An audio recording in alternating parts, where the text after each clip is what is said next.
Assalamualaikum warahmatullahi wabarakatuh. Pada kesempatan kali ini kita akan membahas tentang politik kebijakan dan bagaimana peran kekuasaan dalam dunia pendidikan di Indonesia.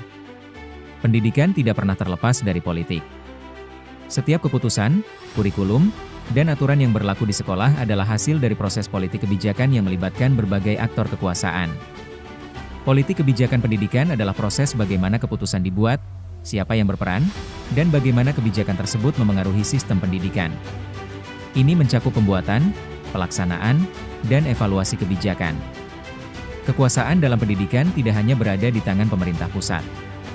DPR, pemerintah daerah, kepala sekolah, guru, hingga masyarakat juga memiliki pengaruh dalam menentukan arah pendidikan. Misalnya, ketika kurikulum baru dirumuskan, pemerintah pusat menentukan standar nasional, DPR menyetujui anggaran, sementara Dinas Pendidikan menyiapkan implementasi di daerah.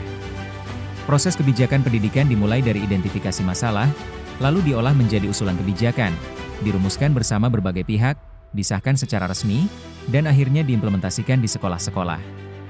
Meski kebijakan dirumuskan di tingkat pusat, kekuasaan implementasi justru berada di tingkat sekolah.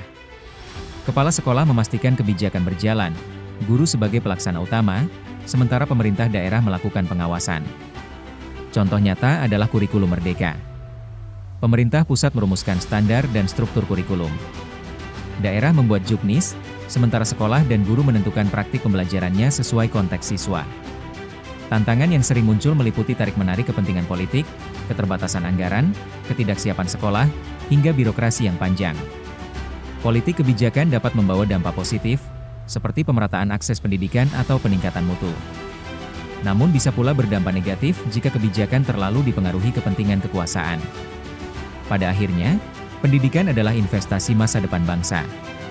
Karena itu, politik kebijakan harus dikelola secara transparan, adil, dan berorientasi pada kualitas pembelajaran.